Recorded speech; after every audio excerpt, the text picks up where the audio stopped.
Although I'm shocked to see this news coming out of I guess predominantly right now we were focused on Springfield, Ohio, and there's a story over at WorldNet Daily, if we can get that up there. If you, of course, WorldNet Daily, we're covering all of this stuff. The Haitian migrant accused of raping a disabled 15-year-old girl after he was released on $500 bail. This is probably the most egregious thing I've heard in a long time.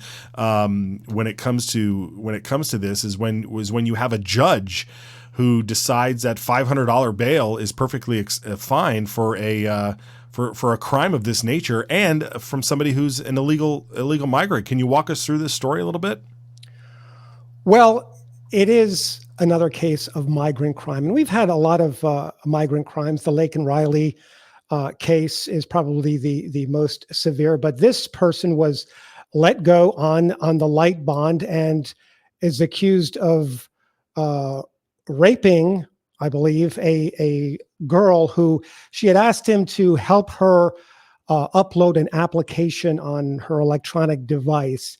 And one thing led to another, and the crime happens. And again, this is what you get when you bring in the third world to America. It becomes like a third world nation, and it's just city after city after city. And when are Americans going to say, enough is enough? We know what's causing the problem. It's no secret. And yet the Biden-Harris administration continues to allow illegal immigrants in. There's no border. They've been flying people in, not only from Haiti, but from Nicaragua and Cuba during their administration, actually taking planes and flying people here from those countries. So it's an astonishing turn of what we had during the Trump administration. And of course, the woman running for president right now, Kamala Harris, claims, she's going to crack down on the border, even though she, as vice president, whether she was officially the border czar or not, she was charged with stopping the problem, and she's only exacerbated it. And it's because they want future Democratic voters to vote for Democrats. That's what this is all about. Yeah, it's atrocious, and it's really having an effect on your average everyday American family person. We have this heartbreaking footage here from a Springfield, Ohio city council meeting where this woman was trying to voice and trying to ask for help about what's going on. Let's take a look. Done with what I'm seeing. It is so unsafe in my neighborhood anymore. I have the homeless that were trying to camp out, and I have made concessions with them, and I try to help them the best I can to keep them from trying to squat on my property. But it is so unsafe. I have men that cannot speak English in my front yard screaming at me, throwing mattresses in my front yard, throwing trash in my front yard, and I can't. Look at me, I weigh 95 pounds. I couldn't defend myself if I had to. My husband is elderly, and last night, after living in this home for 45 years, he said, "Noelle, guess what? It's time to pack up and move." He said, "We can't do this anymore." He said, "It's killing both of us mentally." I don't understand what you expect of us as citizens. I mean, I understand they're here under temporary protected status, and you're protecting them, and I understand that our city services are overwhelmed and understaffed. But who's protecting us? If we're protecting them, who's protecting me? I want out of this town. I am sorry. Please give me a reason to stay.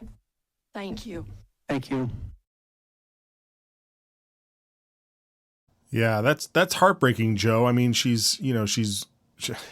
and God bless her, she's trying to be nice. She's trying to say, I understand this, I understand that, but what about us? And I think that's us as a nation right now. I mean, this emphasis on the rest of the world, while the people here at home, the people who pay our taxes are not getting what we're paying for. And you saw what the outcome of this situation is with her husband and herself. They have to move or want to move desperately. And it's like, give me a reason to stay. This is going to happen across America, where people are just going to want to leave their own hometowns. You can be there for 10 or 20 or 30 or 40 years and say, I can't take this anymore. This is not the America the way it should be, the way it's supposed to be. America's, the promised land of all the countries on earth. It's the shining city on a hill. And when you are forced basically to leave your own hometown because it's being overrun by, and I don't care where these people come from, but they're not coming here legally. They're not assimilating. They're not abiding by the laws. They're squatting on people's property.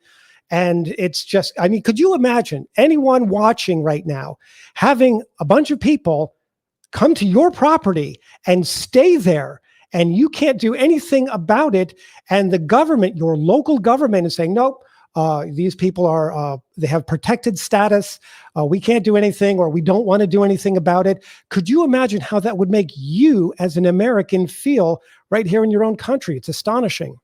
It absolutely is. And we want to show this other clip of a gentleman here who's calling out some of the more bizarre things that are happening in Springfield. And again, I don't know where this woman is going to go. Going back to her, she's already lives in a small town. This is a town of 50,000 people, at least now, maybe. It was 58,000.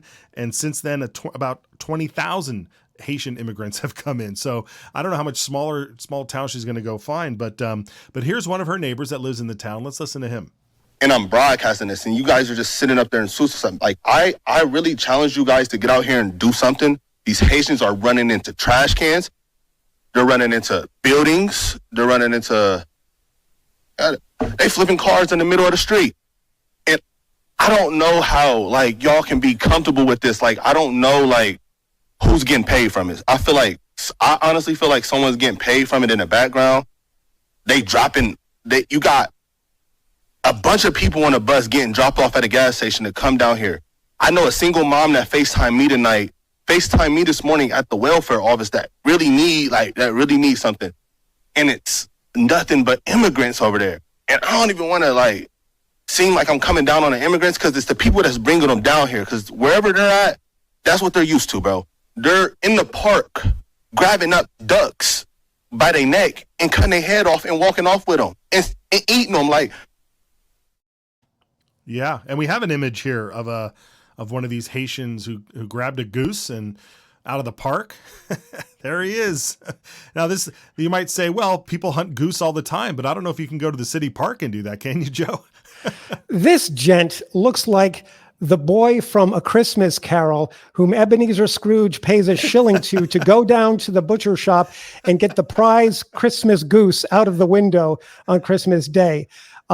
This is just really, really bizarre, but it's happening. You see the evidence right there. It's not fiction. It's not a fairy tale.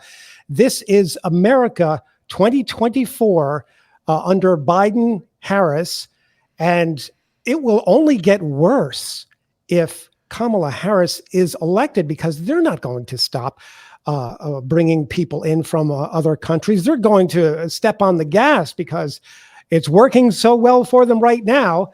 And even though, again, she flip-flops every 10 seconds on her positions, but this is what you're going to see in your hometown. It's Springfield, Ohio, folks. This is not, Miami, Florida, where there's already a lot of Haitians. This is Springfield, Ohio. So This is the heartland of America, and they're putting these people there on purpose. Yeah, it's hard to argue otherwise. Before we go, we have a clip here from Kamala, but before we go to that, real quick, another resident had his car insurance skyrocket because of the crazy driving that was described by the gentleman earlier. Let's watch this clip. In Springfield, Ohio, where the influx of Haitians are, and we have had an enormous amount of car accidents because they don't know how to drive. So now, because of that, my car insurance has gone up significantly. I might as well be taking out another car payment at this point just to cover my cars, but the government makes it so that you have to have car insurance. So I thought, I'm going to shop around and see if Yeah. So again, real events affecting real people and real situations. But let's listen to real quick to Kamala, who she's got to own this. So let's take a peek.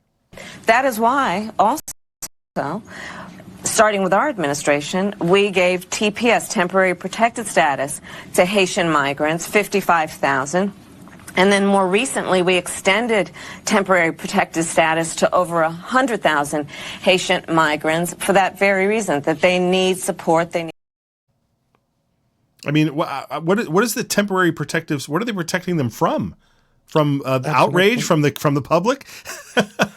Yeah, what are they being protected from? And nobody is protecting the Americans. I think in that clip of the gentleman was talking about his car insurance. Later on in that clip, he has a montage of all these accidents that happen that are caught on camera involving Haitians. And, you know, in Haiti, they do have some cars. I've spent a lot of time in Haiti, by the way. And it's a very poor nation, as everyone knows.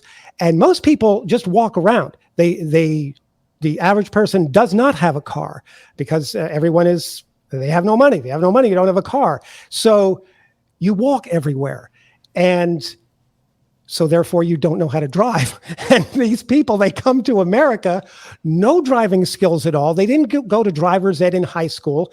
Most of these people have not gone to high school themselves, but they have no driving skills.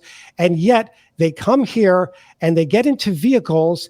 And some of these crashes were astonishing, where they're just, plowing down the road and slamming into cars that are parked on the side of the road because they themselves don't know how to park or where the brake pedal is. It's really, really bad. And here they struck an 11-year-old boy and killed him. So you've got to wonder. I didn't even know we were at the point where all these people had driver's license and cars. I mean, this is if the problem is this bad, how did we even get to this point where they have driver's license and cars? I mean, this temporary protective status is bizarre to me, and it only feels like it's going to lead to what Port-au-Prince looks like today. I mean, is this the America that Kamala wants us to live off of? Let's look at what Port-au-Prince looks like. Are you sure that's not downtown San Francisco? Yes, Port-au-Prince, Haiti. It's not a pretty place. A lot of trash, a lot of just squalor. Yeah. And this is what's coming to America. And it's already here in bits and pieces. I mentioned San Francisco half jokingly because there's so many homeless people there. And, when you don't have a home, you don't have a toilet to go to, but you still got to go and you go somewhere. And so you go in the street. And as we know, cleaning up the poop in the streets of San Francisco has become a major problem there. It's a health threat. And every time they have a big event there, whether it's a convention or something, they try to make the city look as glamorous as possible. But this is the United States of America. We're the richest nation in the world, and we allow things like that in San Francisco. But to have the Haitian culture, which is not a very hygienic culture, let's just say, and this is no degradation to the Haitian people. I love the Haitian people. I even speak some Creole.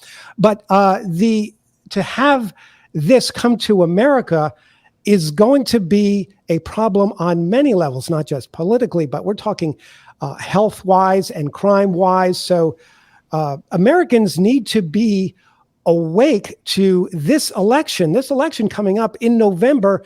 It's not just about, are we going to have the same stuff for the next 4 years or who's in power? They keep flip-flopping Republicans to Democrats. This is an existential threat for the United States of America. So I urge everyone to get out there and vote.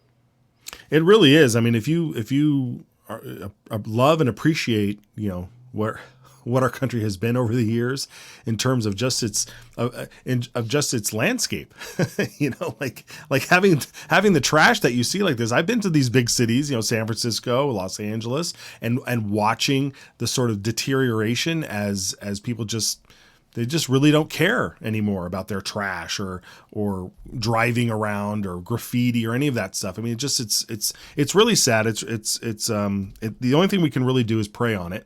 And And I try to do that daily for our country, Joe. It's incredible. Before we got on the air, I was speaking with a friend out in Ohio, in Columbus, Ohio, and I asked him. I said, what is your experience? Because this Haitian story broke over the weekend and was getting a lot of attention, and I really wanted to ask him what was really going on. What do you see out there?